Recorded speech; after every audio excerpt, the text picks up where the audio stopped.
കർത്താവിൻ്റെ അതിപരിശുദ്ധ നാമം മഹത്വപ്പെടുമാറാകട്ടെ. ഒരു പ്രാവശ്യം കൂടെ ഗ്രേസ് ടി വിയിൽ പ്രഭാത സന്ദേശവുമായി ഇന്ന് രാവിലെ നിങ്ങളെ അഭിസംബോധന ചെയ്യുന്നതിൽ വളരെ സന്തോഷമുണ്ട്. യേശുവിൻ്റെ കൃപയാൽ നമ്മെ കർത്താവ് അനുഗ്രഹിച്ചു. നമ്മുടെ ജീവിതയാത്രയിൽ കർത്താവിൻ്റെ സ്നേഹം വലുതായിരുന്നു. യേശു നമ്മളെ സ്നേഹിക്കുന്നു, യേശു നമ്മളെ കരുതുന്നു. നമ്മുടെ ആവശ്യങ്ങളിലൊക്കെയും എന്നും തുണയായി, സങ്കേതമായി, തണലായി യേശുവപ്പായുടെ സാന്നിധ്യം നമുക്കുണ്ട് എന്ന് പറയുമ്പോൾ എത്ര പേർക്ക് ഇന്ന് പകൽ സന്തോഷത്തോടെ ഇരിക്കുന്ന ഇരിപ്പിടത്തിരുന്നുകൊണ്ട് ഹാലേലൂയ പറയാൻ കഴിയും. പ്രിയപ്പെട്ടവരെ, കർത്താവ് നിങ്ങളെ ഇന്ന് രാവിലെ അനുഗ്രഹിക്കും കേട്ടോ. നിങ്ങളുടെ ജീവിതത്തിൽ നന്മകളും അനുഗ്രഹങ്ങളും കർത്താവ് തരും. എൻ്റെ യേശുവിൻ്റെ കൈ കുറുകിയിട്ടില്ല, എൻ്റെ യേശുവിൻ്റെ ചെവി മന്ദമായി പോയിട്ടില്ല. യേശുവിൻ്റെ സ്നേഹവും കരുതലും അനുഭവിക്കുന്ന ഒരാൾക്ക് അവനിൽ നിന്ന് പിന്മാറി ജീവിക്കാൻ കഴിയില്ല. കാരണം ആ ബന്ധം അത്ര വലുതാണ്. കർത്താവിൻ്റെ കൃപ ഇന്ന് നിങ്ങൾക്ക് തണലായിരിക്കട്ടെ എന്ന് ദൈവസന്നിധിയിൽ ഞാൻ പ്രാർത്ഥിക്കുന്നു. ദൈവസന്നിധി കർത്താവിൻ്റെ ആ ബലം നമ്മൾ തിരിച്ചറിയണം. യേശുവുമായുള്ള ബലം, ആ ബന്ധം നമ്മൾ അനുഭവിക്കുമ്പോൾ, ആ ബന്ധം നമ്മൾ തിരിച്ചറിയുമ്പോൾ നമ്മൾ തന്നെ ഒരു അത്ഭുതമായി മാറുകയാണ്. നമ്മുടെ ജീവിതം ഒരു അത്ഭുതമായി മാറുകയാണ്. നമ്മുടെ സാഹചര്യങ്ങൾ ഒരു അത്ഭുതമായി മാറുകയാണ്. യേശുവുമായുള്ള ബന്ധം നമ്മൾ തിരിച്ചറിയുമ്പോൾ നമ്മുടെ പ്രാർത്ഥനയുടെ ആ ശൈലിക്ക് വ്യത്യാസം ഉണ്ടാവും. നമ്മൾ ഇന്ന് പ്രാർത്ഥിക്കുമ്പോൾ തരണേ, അനുഗ്രഹിക്കണേ എന്ന് പറഞ്ഞ് ഒരു യാചനാ ശബ്ദമാണ്. ഒരു യാചകൻ നമ്മുടെ വീട്ടിലൊക്കെ വന്ന് യാചിക്കുന്നത് പോലെ പലപ്പോഴും നമ്മൾ ദൈവത്തിൻ്റെ മുമ്പിൽ ഇരിക്കുമ്പോൾ തരണേ തരണേ എന്ന യാചന മാത്രമാണ് നമ്മുടെ പ്രാർത്ഥനയിൽ മുഴങ്ങിക്കേൾക്കുന്നത്. ഏത് പ്രാർത്ഥന എടുത്താലും, കുടുംബ പ്രാർത്ഥനയാണെങ്കിലും പള്ളിയിലെ പ്രാർത്ഥനയാണെങ്കിലും മറ്റേതെങ്കിലും ഒരു സ്പെഷ്യലായുള്ള പ്രാർത്ഥനയാണെങ്കിലും എല്ലാ പ്രാർത്ഥനയിലും നമ്മൾ യാചിക്കുന്നതല്ലേ കേൾക്കുന്നത്. എന്താ കാര്യം? യേശുവുമായുള്ള ബന്ധം, അടുപ്പം തിരിച്ചറിയാത്തതുകൊണ്ടാണ്. ഈ യേശുവിനെ പരിചയപ്പെട്ടവുണ്ടല്ലോ, ഈ യേശുവിനുമായുള്ള ബന്ധം തിരിച്ചറിഞ്ഞുണ്ടല്ലോ, ഭയങ്കര സന്തോഷമാണ്. അത് അളക്കാൻ കഴിയാത്ത സന്തോഷമാണ്. പലപ്പോഴും നമ്മുടെ പ്രാർത്ഥനയിൽ, നമ്മുടെ വിശ്വാസ ജീവിതത്തിൽ യേശുവുമായുള്ള ബന്ധം തിരിച്ചറിയുന്നതിനേക്കാൾ കൂടുതൽ നമ്മൾ ആഗ്രഹിക്കുന്നതും നമ്മൾ ആഗ്രഹം വെക്കുന്നതുമായ വിഷയം ദാവീദും മോശയും അഹരോനും അബ്രഹാമും ഇസഹാക്കും യാക്കോബും ഇത്യാദി കഥാപാത്രങ്ങളെയാണ് നമ്മൾ മുന്നിൽ കൊണ്ടുവരാൻ ആഗ്രഹിക്കുന്നത്. പലപ്പോഴും നമ്മുടെ പ്രാർത്ഥനയിൽ യേശു പുറകിലല്ലേ? അബ്രഹാമിനല്ലേ നമ്മൾ ഏറ്റവും കൂടുതൽ പ്രാധാന്യം കൊടുക്കുക? അല്ലെങ്കിൽ മോശയ്ക്കല്ലേ? അല്ലെങ്കിൽ ഇസ്രായേൽ മക്കൾക്കല്ലേ നമ്മൾ ഏറ്റവും കൂടുതൽ പ്രാധാന്യം കൊടുക്കുക? അല്ലെങ്കിൽ സാത്താനല്ലേ നമ്മൾ ഏറ്റവും കൂടുതൽ പ്രാധാന്യം കൊടുക്കുക? പ്രാർത്ഥനയിൽ ഏറ്റവും കൂടുതൽ പ്രാധാന്യതയോടുകൂടെ രംഗത്ത് കൊണ്ടുവരുന്ന ആരെയാണ്? മരിച്ചുപോയ അപ്പോസ്തലന്മാരെയാണോ? സാത്താനെയാണോ? യേശുവിനെയാണോ? യേശുവേ എന്ന് വിളിച്ചു പ്രാർത്ഥിക്കുന്ന ഒരു ക്രിസ്തു ഭക്തന്റെ ജീവിതത്തിൽ അത്ഭുതങ്ങൾ കടല് പോലെയാണ്. ഇന്ന് രാവിലെ ഞാൻ നിങ്ങളോട് പറയാം, യേശു എന്ന വെളിപ്പാടിനകത്ത് നിങ്ങൾ വന്നാൽ, യേശു എന്ന കൃപയ്ക്കകത്ത് നിങ്ങൾ വന്നാൽ, നിങ്ങളുടെ ജീവിതത്തിൽ നിങ്ങളുടെ ശൈലി മാറും, നിങ്ങളുടെ സ്വഭാവം മാറും, നിങ്ങളുടെ രൂപം മാറും, നിങ്ങളുടെ മുഖപ്ലാനുകൾ മാറും. ആ കരുവാളിച്ചിരിക്കുന്ന, ടെൻഷൻ അടിച്ചിരിക്കുന്ന, എന്തോ വലിയ ഭാരം മുഖത്ത് തളം കെട്ടി നിൽക്കുന്ന പോലെ യേശുവിനെ വിളിക്കേണ്ട നിലയിൽ നിങ്ങളൊന്ന് വിളിച്ചു നോക്കിക്കേ. യേശു അപ്പാ എന്ന് പറഞ്ഞ് നിങ്ങളൊന്ന് വിളിച്ചേ. നിങ്ങളുടെ ജീവിതത്തിൽ അത്ഭുതങ്ങൾ സംഭവിക്കും. ഒരു മാറ്റവും ഇല്ല. ഇവിടെ ഞാൻ പറഞ്ഞു വന്ന വിഷയം, ഇന്ന് രാവിലെ ഞാൻ വേദപുസ്തകം വായിക്കുമ്പോൾ കർത്താവിൻ്റെ അകത്ത് തന്ന ആ ചിന്ത, ക്രിസ്തുവിൽ നിങ്ങൾക്കുള്ള ബന്ധം തിരിച്ചറിഞ്ഞാൽ നിങ്ങൾ ഒരു അത്ഭുതമായി മാറും. ആർക്ക്? നിങ്ങൾക്ക് തന്നെ. ഇത് ഞാനാണോ എന്ന് തോന്നുമാറ്, എന്നെ കൊണ്ട് ഇത് എങ്ങനെ സംഭവിച്ചു എന്ന് തോന്നുമാറ്, എനിക്കിതെങ്ങനെ കിട്ടി എന്ന് തോന്നുമാറ്, ഇതെങ്ങനെ സാധിച്ചു എന്ന് തോന്നുമാറ് ഒരു അത്ഭുതമായി നിങ്ങൾ മാറും.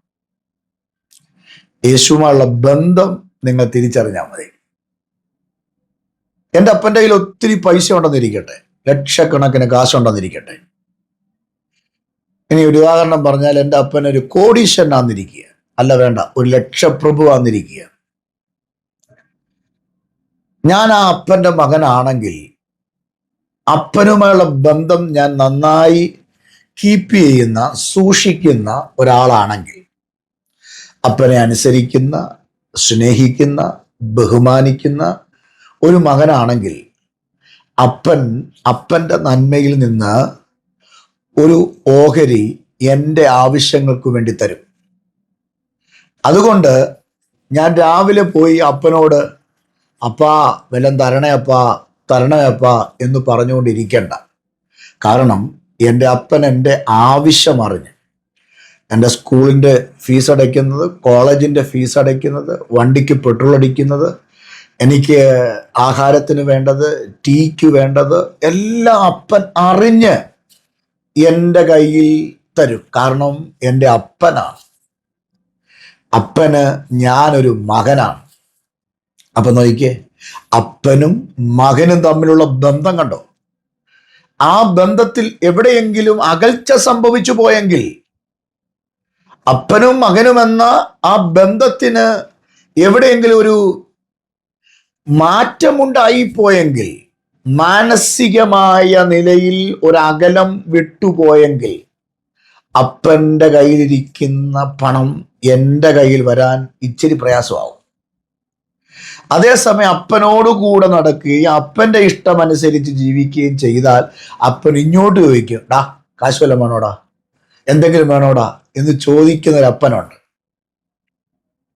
ഇന്ന് രാവിലെ യേശുവിനെ കാണേണ്ട നിലയിൽ, വെളിപ്പാടിൽ നിങ്ങൾ ചിന്തിച്ചു നോക്കി.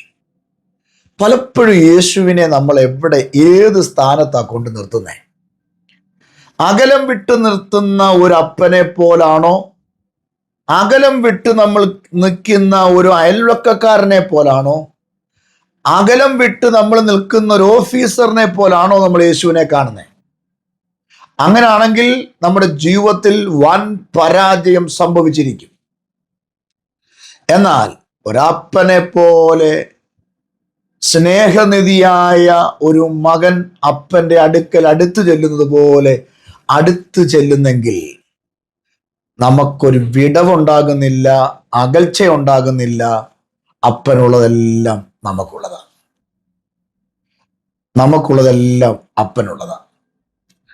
അതുകൊണ്ട് ഇന്ന് രാവിലെ ആത്മമണ്ഡലത്തിൽ ഞാൻ പറയാം, കർത്താവാകുന്ന യേശുവാകുന്ന അപ്പനുമായൊരു ബന്ധം അത് അംഗീകരിക്കേണ്ട നിലയിൽ, പ്രാപിക്കേണ്ട നിലയിൽ നമ്മൾ പ്രാപിച്ചാൽ, അറിയേണ്ട നിലയിൽ നമ്മൾ അത് അറിഞ്ഞാൽ, രുചിക്കേണ്ട നിലയിൽ അത് രുചിച്ചാൽ, പിന്നെ നമ്മൾ ഇരിക്കുന്ന പ്രാർത്ഥനയിൽ അപേക്ഷയല്ല അവിടെ നടക്കുന്നത്. പ്രാർത്ഥനയുടെ അടുത്ത ലെവലിലേക്ക് നമ്മൾ എത്തുകയാണ്. ആ പ്രാർത്ഥനയിൽ എന്തെങ്കിലും തരണേ എന്നുള്ള പ്രാർത്ഥനയല്ല, മറിച്ച് അധികാരത്തോടുകൂടെ പ്രാർത്ഥിക്കുന്ന ഒരു പ്രാർത്ഥനയാണ്. പലപ്പോഴും നമ്മുടെ ജീവിതത്തിൽ ദൈവം പ്രവർത്തിക്കാൻ ലേറ്റ് ആകുന്നത് നമ്മൾ ഇന്നും ആദ്യ പാഠത്തിങ്കൽ കിടക്കുന്നത് കൊണ്ടാണ്. വേദപുസ്തകത്തിൽ പറയുന്നില്ലേ, കാലം നോക്കിയാൽ നിങ്ങൾ ഉപദേഷ്ടക്കന്മാരാകേണ്ട കാലമാണ്, പക്ഷെ ഇപ്പോഴും നിങ്ങൾ മായമില്ലാത്ത പാല് കുടിക്കുന്ന ശിശുക്കളെ പോലെയാണ്. എന്ന് പറഞ്ഞാൽ യേശുവുമായിട്ടൊരു ബന്ധമുണ്ടെങ്കിലും വളർച്ചയില്ല. യേശുവിനെ അറിയാം. യേശു സൗഖ്യമാക്കുന്നവനാണ്, യേശു വഴി തുറക്കുന്നവനാണ്, യേശു കുഞ്ഞുങ്ങളെ മാനിക്കുന്നവനാണ്, യേശു സങ്കടങ്ങൾ നീക്കുന്നവനാണ്, യേശു കടലിനെയും കാറ്റിനെയും തിരമാലയും അടക്കുന്നവനാണെന്ന് അറിയാം. പക്ഷേ അത് നമ്മുടെ ജീവിതത്തിൽ കൊണ്ടുവന്ന് ഒന്ന് യൂസ് ചെയ്യാൻ, ഉപയോഗിക്കാൻ നമുക്ക് കഴിഞ്ഞിട്ടില്ല. നമ്മൾ അകലം വിട്ടു നിൽക്കുകയാണ്. എന്നാൽ ഇന്ന് രാവിലെ ഗ്രേസ് TV-യുടെ പ്രെയർ ലൈനകത്ത്, അല്ലെങ്കിൽ ഈ സന്ദേശം കേൾക്കുന്ന എൻ്റെ പ്രിയപ്പെട്ടവരായ ആയിരക്കണക്കിന് ജനത്തോട് ഞാൻ പറയാം, നിങ്ങളുടെ വിഷയത്തിൽ ദൈവത്തിൽ അല്ലെങ്കിൽ യേശുവിൽ ഒരു വിടുതൽ ഈസിയാ. നിങ്ങളുടെ ഏത് നീറുന്ന വിഷയവുമാകട്ടെ, അത് ഈസിയാ. പക്ഷെ അപ്പനുമായുള്ള ബന്ധം നിങ്ങൾ കാത്തു സൂക്ഷിക്കണം. അപ്പനുമായുള്ള ബന്ധം നിങ്ങൾ തിരിച്ചറിയണം. അങ്ങനെയെങ്കിൽ യേശു നിങ്ങൾക്ക് വേണ്ടത് എല്ലാം അകത് കരുതി വെച്ചിട്ടുണ്ട്. സ്വർഗത്തിലെ ധനത്തിനൊത്തവണ്ണം നിങ്ങളെ മാനിക്കാമെന്നാണ് വേദപുസ്തകത്തിൽ പറയുന്നത്. അബ്ബാ പിതാവേ എന്ന് വിളിക്കാനുള്ള പുത്രത്വത്തിന്റെ ആത്മാവിനെ നമ്മുടെ ഉള്ളിൽ തന്നിട്ട് അത് ഉപയോഗിക്കാതെ എവിടെയോ പൊടിയടിച്ച് കിടക്കുന്ന വസ്തുവിനെ പോലെ ആ അധികാരം നമ്മൾ ഉപയോഗിക്കാതെ പലപ്പോഴും നമ്മൾ ഇപ്പോഴും ആദ്യ പാഠത്തിങ്കൽ ഇരുന്നു കൊണ്ട് അനുഗ്രഹിക്കണേ, തരണേ, സഹായിക്കണേ എന്ന് പറഞ്ഞുകൊണ്ട് ഇരിക്കുന്ന അവസ്ഥയാണെങ്കിൽ ഇന്ന് പകൽ തിരുത്തിക്കോ. പ്രാർത്ഥനയിൽ അടുത്ത ലെവലിലേക്ക് മടങ്ങി വരൂ. നിങ്ങൾ അധികാരത്തോടെ യേശുവിൻ്റെ നാമം ഉപയോഗിക്കാൻ നിങ്ങൾ പുറത്തു വന്നാൽ നിങ്ങളുടെ വീടിനകത്ത് അത്ഭുതം സംഭവിക്കും. നിങ്ങളുടെ ജോലിയിൽ അത്ഭുതം സംഭവിക്കും. ഇനിയും നിങ്ങൾ കരഞ്ഞുകൊണ്ടിരിക്കാനുള്ളവരല്ല, അപേക്ഷിച്ചു കൊണ്ടിരിക്കാനുള്ളവരല്ല, നിങ്ങൾ യാചിച്ചു കൊണ്ടിരിക്കാനുള്ളവരല്ല. നിങ്ങൾ അപ്പൻ്റെ അധികാരം ഉപയോഗിച്ച് നിങ്ങളതിനെ ജയിക്കണം. പ്രതിസന്ധിയെ ജയിക്കണം, ജോലിയില്ലായ്മയെ ജയിക്കണം, കഷ്ടതയെ ജയിക്കണം, കണ്ണുനീരിനെ ജയിക്കണം. പിശാച് ഒരുക്കി വെക്കുന്ന സകല മേഖലകൾക്കകത്തും യേശുവിൻ്റെ അധികാരം ഉപയോഗിച്ച് നിങ്ങൾ പുറത്തു വരണം. യേശുവിൻ്റെ അധികാരം ഉപയോഗിച്ച് നിങ്ങൾ ജയം പ്രാപിക്കണം. ഇന്ന് രാവിലെ ഞാൻ വിശ്വാസത്തിൻ്റെ വാക്കാലെ, ശക്തിയാലെ പ്രിയപ്പെട്ടവരോട് ഞാൻ ആത്മമണ്ഡലത്തിൽ ദൂത് കൈമാറുകയാ. അപ്പച്ചനുമായുള്ള ബന്ധം നിങ്ങൾ തിരിച്ചറിയുക. യേശുവുമായുള്ള ബന്ധത്തിലേക്ക് നിങ്ങൾ വന്നാൽ, ആ രക്തബന്ധത്തിനകത്ത് നിങ്ങൾ ലയിച്ചു കയറിയാൽ, നിങ്ങളെ ഒരു പൈശാചിക മണ്ഡലത്തിനും ഒരു രോഗാത്മാവിനും പോരിനും പൈശാചിക മേഖലകൾക്കും നിങ്ങളെ കീഴ്പ്പെടുത്തി അമക്കി വെച്ച് അടിമയാക്കി പിന്നെയും പഴയതുപോലെ നിങ്ങളെ ബന്ധിക്കാനോ ഒതുക്കാനോ നശിപ്പിക്കാനോ ഒരു ശക്തിക്കും കഴിയുകയില്ല. നിങ്ങൾ ജയാളികളാണ്, നിങ്ങൾ ജയിച്ചവരാണ്, നിങ്ങൾ അഭിഷേകത്തിൻ്റെ കീഴിലുള്ളവരാണ്, നിങ്ങൾ കൃപയ്ക്ക് കീഴിലുള്ളവരാണ്, നിങ്ങൾ അപ്പൻ്റെ മക്കളാണ്. ആ അധികാരം നിങ്ങളിലേക്ക് വന്നു കഴിയുമ്പോൾ നിങ്ങൾ ചിലതിനെ നേരിടാൻ നിങ്ങൾക്ക് തന്നെ കഴിയും. ഈ അധികാരം ഉപയോഗിക്കാൻ കഴിവില്ലാതെ വരുമ്പോഴാണ് നമ്മൾ മറ്റുള്ളവരെ കൂട്ടുപിടിക്കുന്നത്. ചില വീട്ടുകളിലൊക്കെ കണ്ടിട്ടില്ലേ, മക്കൾ നേരിട്ട് അപ്പനോട് എന്ത് ചെയ്യത്തില്ല, ആവശ്യങ്ങൾ പറയത്തില്ല. പകരം മക്കൾ എന്ന് അമ്മയോട് പറയും. അമ്മ അതൊരു ന്യൂട്രൽ ഒരു ഗ്ലാസ് കാപ്പി കൊണ്ടൊക്കെ വന്നിട്ട് ഭർത്താവിൻ്റെ അടുക്കൽ വന്നിരുന്ന് കുറെ കാര്യങ്ങളൊക്കെ പറഞ്ഞിട്ട് ചെറുകെ ഈ കാര്യം അവതരിപ്പിക്കും. അച്ഛാ, അല്ലെങ്കിൽ ചേട്ടാ, മോൾ ഇങ്ങനെ ഒരു കാര്യം പറയുന്നു, മോൻ ഇങ്ങനെ ഒരു ആശയം വെച്ചിരിക്കുന്നു എന്ന് പറഞ്ഞ് ന്യൂട്രലിൽ പറയുന്ന അമ്മമാര് നമ്മൾ കണ്ടിട്ടില്ലേ? ഞാൻ ചോദിക്കട്ടെ, ആ വീട്ടിലെ കുഞ്ഞല്ലേ, ആ അപ്പന് ജനിച്ച മകനല്ലേ, മകളല്ലേ? പക്ഷെ എന്തുകൊണ്ടാണ് അപ്പനോട് പറയാതെ അമ്മയോട് ചെന്ന് പറഞ്ഞിട്ട് അപ്പനോട് അമ്മ പറഞ്ഞ കാര്യം സാധിപ്പിക്കുന്നത്? അതാണ് ഒരു അകലം എന്ന് പറയുന്നത്. എന്നാൽ എത്ര ഈസിയാണ് ആ കുഞ്ഞ് അമ്മയോട് പറയാതെ അപ്പനോട് ചെന്ന് ധൈര്യത്തോടെ പറയണം, അപ്പ എനിക്കൊരു ടൂറ് പോകണം, 2000 രൂപ വേണം. എനിക്കൊരു ഷൂ വാങ്ങണം, 2000 രൂപ വേണം. എനിക്കൊരു ഷർട്ട് വാങ്ങണം, എനിക്കൊരു 5000 രൂപ വേണം എന്ന് ചോദിക്കാൻ അപ്പനോട് അധികാരം പ്രാപിച്ചൊരു കുഞ്ഞ്. പക്ഷെ പലപ്പോഴും അപ്പൻ്റെ ആ സ്നേഹവും കരുതലും അനുഭവിക്കേണ്ട സ്ഥാനത്ത് അനുഭവിക്കാതെ അപ്പനെ ഏതോ സ്ഥാനത്ത് മകൻ അല്ലെങ്കിൽ മകൾ കൊണ്ടുവച്ചിട്ട് ഇടനിലക്കാരെ കൊണ്ട് അപ്പനോട് പറഞ്ഞ് കാര്യങ്ങൾ സാധിപ്പിക്കുന്ന കാലഘട്ടത്തിലാണ് ഞാനും നീ ജീവിക്കുന്നത്. എന്താണ് കാര്യം? അപ്പനുള്ള ബന്ധം അതിൻ്റെ ആഴം തിരിച്ചറിയാത്തത് കൊണ്ടാണ്. അങ്ങനെയാണ് ഇന്ന് പകൽ ആത്മാവി പറയാം, മീഡിയേറ്ററിനകത്തല്ല നിന്റെ വിടുതലിരിക്കുന്നേ, നിനക്കോടിച്ചെന്ന പിതാവേ എന്ന് വിളിക്കാനുള്ള പുത്രത്വത്തിൻ്റെ ആത്മാവിനെ നിന്റെ അകത്ത് പകർന്നിരിക്കുമ്പോൾ യേശുവിൻ്റെ അധികാരത്തിൽ നിങ്ങൾക്ക് ജയമുണ്ട്. നിങ്ങളുടെ ആവശ്യങ്ങൾ സ്തോത്രത്തോട് ദൈവത്തോടത്ര അറിയിക്കേണ്ടത് എന്ന് യേശുവിൻ്റെ വചനത്തിനകത്ത് കാണുന്നെങ്കിൽ യേശുവുള്ള ബന്ധം തിരിച്ചറിയ വെറും ഒരു ബന്ധമല്ല, ജനിപ്പിച്ചു എന്ന് മാത്രമുള്ള ബന്ധമല്ല, നാളുകളിൽ നിന്റെ കാര്യം മുഴുവനും നോക്കാനുള്ള അധികാരമുള്ളവനാണ് ഈ അപ്പനെന്ന് തിരിച്ചറിഞ്ഞ അപ്പൻ്റെ മുമ്പിൽ മുട്ടുമടക്കി പ്രാർത്ഥിക്ക്. നിങ്ങളുടെ ദൈവ അവസ്ഥകൾക്ക് വ്യത്യാസം വരും. ഈ വേദപുസ്തകത്തിനകത്ത് യേശുവിൻ്റെ ശിഷ്യന്മാരിൽ ഒരുവനായിരുന്നു പത്രോസ്. പത്രോസ് യേശുവിൻ്റെ ശിഷ്യനായിരിക്കുമ്പോഴാണ് ഞാൻ കഴിഞ്ഞ ദിവസം പ്രസംഗിച്ച ഒരപ്പൻ തൻ്റെ കുഞ്ഞിനെ, ചന്ദ്രരോഗമുള്ള കുഞ്ഞിനെ ശിഷ്യന്മാരുടെ ഒക്കെ കൊണ്ട് ചെല്ലുന്നത്. എന്നാൽ ആ ശിഷ്യന്മാർക്ക് ചന്ദ്രരോഗം ബാധിച്ച കുഞ്ഞിനെ സൗഖ്യമാക്കാൻ കഴിഞ്ഞില്ല. നമ്മൾ കഴിഞ്ഞ ദിവസം ചിന്തിച്ചതാ, അതുകൊണ്ട് ഞാൻ ആ ഭാഗത്തേക്ക് പോകുന്നില്ല. പക്ഷെ യേശു അവരോട് ചോദിക്കുകയാണ്, നിങ്ങൾ തർക്കിച്ചും വാദിച്ചു നിൽക്കുന്നത് എന്താ? അപ്പോൾ അപ്പൻ പറയുകയാണ്, നിന്റെ ശിഷ്യന്മാരുടെ അടുക്കൽ പലപ്പോഴും തീയിലും വെള്ളത്തിലും വീഴുന്ന എൻ്റെ കുഞ്ഞിനെ കൊണ്ടുവന്നു, പക്ഷെ അവർക്ക് സൗഖ്യമാക്കാൻ കഴിഞ്ഞില്ല. ആ സൗഖ്യമാക്കാൻ കഴിയാതെ പോയപ്പോഴാണ് യേശു തനിയെ ഇരിക്കുമ്പോൾ രഹസ്യമായി യേശുവിൻ്റെ അടുക്ക് വന്ന് ചോദിച്ചു, കർത്താവേ, എന്തുകൊണ്ടാണ് ഞങ്ങൾക്കതൊക്കെ സാധിക്കാതെ പോയത് എന്ന് പറഞ്ഞപ്പോഴാണ് യേശു പറഞ്ഞത്, നിങ്ങളുടെ അവിശ്വാസമാണ് എന്ന് കഴിഞ്ഞ ദിവസം നമ്മൾ ചിന്തിച്ചത്. പക്ഷെ ആ പത്രോസ് തന്നെയാണ് അപ്പോസ്തല പ്രവൃത്തി 3-ാം അധ്യായത്തിലേക്ക് വരുമ്പോൾ ദേവാലയത്തിലേക്ക് കയറി ചെല്ലുന്ന സമയത്ത് പിറവിയിലെ മുടന്തനായൊരു വ്യക്തി ദേവാലയ വടിവാതിക്കൽ ഇരിക്കുകയാണ്. അവിടെ കാണുന്ന ഇങ്ങനെയാണ്, ദേവാലയത്തിൽ ഒരിക്കൽ പത്രോസും യോഹന്നാനും 9-ാം മണി നേരം പ്രാർത്ഥനാ സമയത്ത് ദേവാലയത്തിലേക്ക് ചെല്ലുമ്പോൾ അമ്മയുടെ ഗർഭം മുതൽ മുടന്തനായ ഒരാളെ ചിലർ ചുമന്നുകൊണ്ട് വന്ന് അവനെ ദേവാലയത്തിൽ ചെല്ലുന്നവരോട് ഭിക്ഷയാചിപ്പാൻ സുന്ദരമെന്ന ദേവാലയ ഗോപുരത്തിങ്കൽ ദിനം പ്രതി ഇരുത്തുക പതിവുണ്ടായിരുന്നു. അപ്പൊ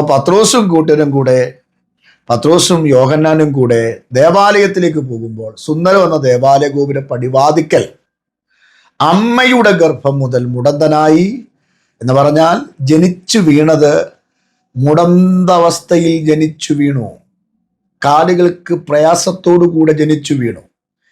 അവനെ ആലയത്തിൽ ചെല്ലുന്നവരുടെ കയ്യിൽ നിന്ന് ഭിക്ഷ കിട്ടാൻ വേണ്ടി ആളുകൾ അവനെ കൊണ്ടുവന്ന് അവിടെ ഇരുത്തുമായിരുന്നു. പക്ഷേ എന്തെങ്കിലും കിട്ടും എന്ന് വെച്ച് ആലയത്തിൽ വരുന്ന ആളുകളുടെ കൈ നീട്ടി യാചിക്കുന്ന ഈ മനുഷ്യൻ പത്രോസിനെയും യോഹന്നാനെയും 9-ാം മണി നേരത്ത് കണ്ടപ്പോൾ എന്തെങ്കിലും കിട്ടുമെന്ന് വെച്ച് കൈ നീട്ടി. പത്രോസ് അവനെ ഉറ്റുനോക്കിയിട്ട് പറഞ്ഞു, നീ ഉദ്ദേശിക്കുന്ന പോലെ, ഇങ്ങോട്ട് നോക്കിക്കേ, നീ ഉദ്ദേശിക്കുന്ന പോലെ വെള്ളിയും പൊന്നും ഒന്നും നിനക്ക് തരാനായിട്ടില്ല. ഞങ്ങൾക്ക് മുമ്പേ വന്നവർ നിനക്ക് പൊന്ന് തന്നു കാണും, വെള്ളി കണ്ണും തന്നു കാണും എന്ന് പറഞ്ഞ ക്യാഷൊക്കെ തന്നു കാണും. പക്ഷെ ഞങ്ങൾക്കത് തരാനില്ല. പക്ഷെ ഞങ്ങൾക്കൊന്നുണ്ട്, നസ്രയനായ യേശുവിൻ്റെ നാമത്തിൽ നിങ്ങൾ എന്ത് ചെയ്യുക, എഴുന്നേറ്റ് നടക്കുക എന്ന് പറഞ്ഞ് ആ വ്യക്തിയുടെ കൈക്ക് പിടിച്ച് എഴുന്നേൽപ്പിച്ചു. വചനം വായിക്കുന്നു, ക്ഷണത്തിൽ. എപ്പോഴാണ്? ക്ഷണത്തിൽ അവൻ്റെ കാലും നരിയാണി ഉറച്ചു, അവൻ കുതിച്ച് എഴുന്നേറ്റു നിന്നു. ക്ഷണത്തിൽ. ഈ പത്രോസിന്റെ ശുശ്രൂഷയിൽ ക്ഷണത്തിൽ വിടുതൽ സംഭവിച്ചു. എന്നാൽ ഒരിക്കൽ ചന്ദ്രരോഗം ബാധിച്ച കുഞ്ഞിനെയും കൊണ്ട് അപ്പൻ വന്നിട്ട് ഈ പത്രോസിന്റെ മുമ്പിലാണ് പറഞ്ഞത്, അല്ലെങ്കിൽ ശിഷ്യന്മാരുടെ മുമ്പിലാണ്, ഇവരോടാണ് പറഞ്ഞത് സൗഖ്യമാക്കാൻ. അവർ കണ്ണി നോക്കി നിന്നതേ ഉള്ളൂ. അവർക്ക് ആ കുട്ടിയെ സൗഖ്യമാക്കാൻ കഴിയാതെ പോയി. എന്നാൽ യേശുവിൻ്റെ സാന്നിധ്യം അവൻ്റെ അകത്ത് വന്നപ്പോൾ, യേശുവിൻ്റെ ശക്തി അല്ലെങ്കിൽ യേശു പത്രോസിൻ്റെ അകത്ത് വന്നപ്പോൾ, യേശുവിൻ്റെ ആത്മാവ് പത്രോസിൻ്റെ അകത്ത് വന്ന്, പുറത്തല്ല, അകത്ത് വന്നപ്പോൾ ചന്ദ്രരോഗം വന്ന കുട്ടിയെ സൗഖ്യമാക്കാൻ വിറച്ചു നിന്ന പത്രോസിനെ ദേവാലയ ഗോപുരത്തിൻ്റെ സുന്ദരമെന്ന പടിവാതിക്കലിരിക്കുന്ന അമ്മയുടെ ഗർഭം മുതലും മുടന്തനായിരുന്നു ജനിച്ച അവനെ കൈക്ക് പിടിച്ച് എഴുന്നേൽപ്പിച്ച് കാലിന് ബലം പകർന്ന് നരിയാണികളെ ഉറപ്പിച്ച് ആ വ്യക്തി കുതിച്ചു ചാടി ക്ഷണത്തിൽ സൗഖ്യമാക്കിയത് പത്രോസ് ആണെങ്കിൽ പത്രോസിന് വന്ന മാറ്റം നമ്മുടെ ജീവിതത്തിലും വരണം. പത്രോസിൽ വന്ന മാറ്റം എന്താണെന്നറിയാമോ? യേശുവുള്ള ബന്ധം അവൻ തിരിച്ചറിഞ്ഞപ്പോൾ പത്രോസിന് ഒരത്ഭുതമായി മാറി. യേശുവിൻ്റെ ആത്മാവ് പത്രോസിൽ വ്യാപരിച്ചിട്ട് ഈ മുടന്തനെ സൗഖ്യമാക്കി എടുത്തതുപോലെ നമ്മളും ദൈവവും തമ്മിലുള്ള ബന്ധത്തിൽ ആഴം തിരിച്ചറിഞ്ഞിട്ട് യേശു നമ്മുടെ ഉള്ളിൽ വസിച്ചാൽ നമ്മുടെ വാക്കിൽ അധികാരമുണ്ട്. അവിടെ യാചനയല്ല. പത്രോസ് സുന്ദരമെന്ന ദേവാലയ പടിവാതിക്കൽ ഇരുന്ന ഭിക്ഷയാചിക്കുന്ന മനുഷ്യനെ കണ്ടിട്ട് യേശുവേ സൗഖ്യമാക്കണേ, യഹോവേ വിടുവിക്കണമേ എന്നവിടെ പ്രാർത്ഥിച്ചില്ല. അധികാരത്തോടെ. അതാണ് യേശുവിൻ്റെ അധികാരത്തിൻ്റെ പ്രത്യേകത. പത്രോസ് പറഞ്ഞു, നസ്രയനായ യേശുവിൻ്റെ നാമത്തിൽ എഴുന്നേറ്റ് നടക്കുക എന്ന് പറഞ്ഞപ്പോൾ അവൻ്റെ നരിയാണികളെ ഉറപ്പിച്ചു. പത്രോസ് അവൻ്റെ കൈക്ക് പിടിച്ച് എഴുന്നേൽപ്പിച്ചു. അവൻ എന്ത് ചെയ്തു? അവൻ്റെ നരിയാണി ഉറച്ച് അവൻ കുതിച്ചെഴുന്നേറ്റു നടന്നു. ഇന്ന് വരെ നടന്നില്ല, ഇന്ന് വരെ നിന്നിട്ടില്ല. ആരെങ്കിലും എടുത്ത് ദേവാലയത്തിൻ്റെ പടിവാതിക്കെ കൊണ്ടുവയ്ക്കണം. വൈകിട്ട് അത് എടുത്തുകൊണ്ടു പോകണം. എടുത്തുകൊണ്ടു പോകുന്ന ഒരു വസ്തുവിനെ പോലെ ഈ മനുഷ്യൻ വർഷങ്ങളായി ആ പടിവാതിക്കൽ ഇരുന്നപ്പോൾ യേശു അകത്തുള്ള പത്രോസ് വന്നിട്ട് കൈക്ക് പിടിച്ചപ്പോൾ യേശുവിൻ്റെ ശക്തി പത്രോസിൽ കൂടെ വ്യാപരിച്ച് ആ മുടന്തു മാറ്റിയെന്ന് നോക്കിക്കേ. യേശുവുള്ള ബന്ധം അനുഭവിച്ച പത്രോസ് തന്നെ ഒരു അത്ഭുതമായി മാറിയെങ്കിൽ ഇന്ന് രാവിലെ ആത്മാവിൽ ഞാൻ ദൂത് പറയാ, യേശുവുള്ള ബന്ധത്തിൽ നിൽക്ക്. യേശുവുള്ള ബന്ധത്തിൽ നിങ്ങൾ ആമേൻ ശക്തിപ്പെട്. പത്രോസിന്റെ ജീവിതത്തിൽ സംഭവിച്ച ദൈവങ്ങളുടെ വ്യാപാരം നിങ്ങളുടെ ശരീരത്തിലേക്ക് വരുമ്പോൾ നിങ്ങൾ കൈവെക്കുന്നിടത്ത് അത്ഭുതം, നിങ്ങൾ കാല് ചവിട്ടുന്നിടത്ത് അത്ഭുതം, നിങ്ങൾ പറയുന്നത് വിഷയത്തിൽ അത്ഭുതം, നിങ്ങൾ നിൽക്കുന്ന സ്ഥലത്ത് അത്ഭുതം, നിങ്ങളും ഒരു അത്ഭുതം, നിങ്ങൾക്കും ഒരു അത്ഭുതം അത് ജീവിതത്തിൽ സംഭവിച്ചിരിക്കും. അങ്ങനെയാണെങ്കിൽ ഇന്ന് രാവിലെ പരിശുദ്ധാത്മാവിൽ ഞാൻ പറയട്ടെ, എങ്ങനെയാ നമ്മുടെ പ്രാർത്ഥന ഇപ്പോൾ? അപേക്ഷിച്ചുകൊണ്ടും കരഞ്ഞുകൊണ്ടും ഇരിക്കുന്ന അവസ്ഥയാണോ? അതിൽ നിന്നും ഒന്ന് ചാടി എഴുന്നേറ്റിട്ട് അധികാരത്തോടെ പറയാൻ നിങ്ങൾ തയ്യാറാകണം. അതിന് യേശു നിങ്ങളുടെ ഉള്ളിൽ വരണം. പത്രോസിന്റെ ഉള്ളിൽ യേശു വന്നപ്പോൾ പത്രോസ് അധികാരം കൽപ്പിച്ചു. പത്രോസിന്റെ പുറത്ത് യേശു നിന്നപ്പോൾ ചന്ദ്രരോഗം വന്ന കുട്ടിയെ സൗഖ്യമാക്കാൻ പത്രോസിന്റെ യോഹന്നാന്റെ കൈകാലുകൾ വിറച്ചു. എന്നാൽ യേശു ഉള്ളിൽ വന്ന പത്രോസ് മുടന്തനെ ചാടി എഴുന്നേൽപ്പിക്കാൻ കൈക്ക് പിടിച്ച് പൊക്കിയെടുത്തെങ്കിൽ യേശു നിങ്ങളുടെ ഉള്ളിലുണ്ടെങ്കിൽ അത്ഭുതം സംഭവിക്കും. ഇന്ന് രാവിലെ പരിശുദ്ധയാത്മാവിൽ പ്രിയപ്പെട്ടവരോട് ഞാൻ ദൂത് കൈമാറുകയാണ്. നിങ്ങളുടെ ഉള്ളിൽ ആരാണ് ഇരിക്കുന്നത്? നിങ്ങളുടെ ഉള്ളിൽ ഭയമാണോ? നിങ്ങളുടെ ഉള്ളിൽ ശാപമാണോ? നിങ്ങളുടെ ഉള്ളിൽ ഏതോ ഒരു ഭീരു ആയ അവസ്ഥയാണോ നിങ്ങളുടെ ഉള്ളിലിരിക്കുന്നത്? ഇന്ന് രാവിലെ ഞാൻ പ്രവചനയാത്മാവിൽ ദൂത് പറയുകയാ. നിങ്ങളുടെ അകത്ത് യേശു ഉണ്ടെങ്കിൽ നിങ്ങൾ പറയുന്നത് നിങ്ങളുടെ വീട്ടിൽ സംഭവിക്കും, നിങ്ങളുടെ മിനിസ്ട്രിയിൽ സംഭവിക്കും, നിങ്ങളുടെ കുടുംബത്തിൽ സംഭവിക്കും, നിങ്ങളുടെ തലമുറയിൽ സംഭവിക്കും. യേശുവുള്ള പത്രോസ് എഴുന്നേറ്റ് നടക്കുക എന്ന് പറഞ്ഞപ്പോൾ അവൻ എഴുന്നേറ്റ് ക്ഷണത്തിൽ സൗഖ്യമായെങ്കിൽ ഇന്ന് നിങ്ങളത് വ്യാപാരം ചെയ്യുക.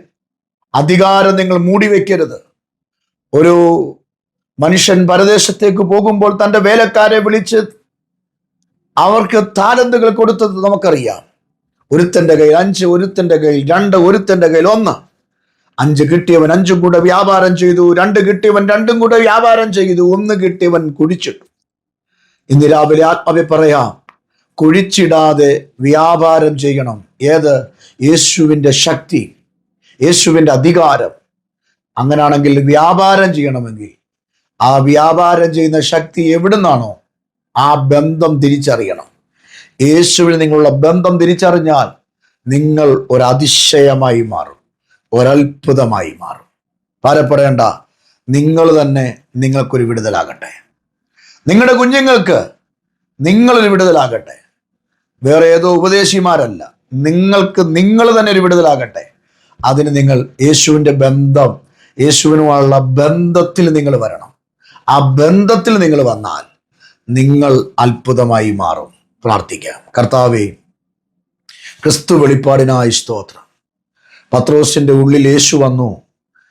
ചന്ദ്രരോഗം ബാധിച്ചു കിടന്ന ആ കുഞ്ഞിനെ സൗഖ്യമാക്കാൻ പത്രോസ് വിറങ്ങലിച്ചു നിന്നെങ്കിൽ, യേശു ഉള്ളിൽ വന്ന പത്രോസ് കൈകാലുകൾ, കാലുകൾ മുടന്തു പിടിച്ച മനുഷ്യനെ കൈക്ക് പിടിച്ച് എഴുന്നേൽപ്പിച്ച പോലെ അങ്ങുമായുള്ള ബന്ധത്തിൽ ഞങ്ങൾ നിൽക്കാൻ, അങ്ങുമായുള്ള ആലോചനയിൽ ഞങ്ങൾ നിൽക്കാൻ, അങ്ങുമായുള്ള കൃപയിൽ ഞങ്ങൾ നിൽക്കാൻ, അങ്ങുമായുള്ള ശക്തിയിൽ ഞങ്ങൾ നിൽക്കാൻ, അങ്ങുമായുള്ള ബന്ധം തിരിച്ചറിഞ്ഞ് ജീവിക്കാൻ ഞങ്ങളെ നീ ഒരുക്കണമേ.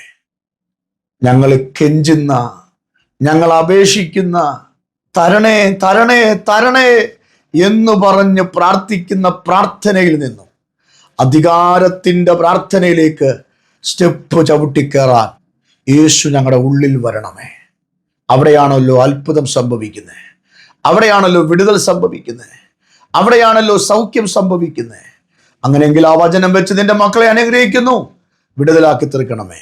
പോരുകളെ അഴിക്കണം, ബന്ധനം അഴിക്കണം, പിശാചിന്റെ കെട്ടുകൾ യേശുവിന്റെ നാമത്തിൽ വിട്ടുമാറട്ടെ. കർത്താവേ, യേശു ഞങ്ങളുടെ ഉള്ളിൽ വരട്ടെ. ആ ബന്ധം നിലനിൽക്കട്ടെ. യേശുവുമായുള്ള ബന്ധത്തിൽ വിടുതൽ കാണട്ടെ. അപ്പച്ചന്റെ നാമത്തിൽ തന്നെ ആമേൻ. ദൈവം നിങ്ങളെ അനുഗ്രഹിക്കും. ഈ സന്ദേശം നിങ്ങൾ വീണ്ടും കേൾക്കുക. കർത്താവിന്റെ കൽപ്പനയിൽ നിൽക്കുക. യേശുവുമായുള്ള ബന്ധത്തിൽ ഉറച്ചു നിൽക്കുക. നിങ്ങൾ അപേക്ഷിച്ചു കൊണ്ടിരിക്കാതെ, കരഞ്ഞുകൊണ്ട് എപ്പോഴും ഇരിക്കാതെ, ചാടി എഴുന്നേറ്റ് അധികാരത്തോടെ നിങ്ങൾ കൽപ്പിക്കുന്നവരായി മാറുക. യേശുവിൻ്റെ ശക്തി നിങ്ങളുടെ മേൽ പരിവർത്തിക്കും. ദൈവം നിങ്ങളെ അനുഗ്രഹിക്കുമാറാകട്ടെ. ആമേൻ.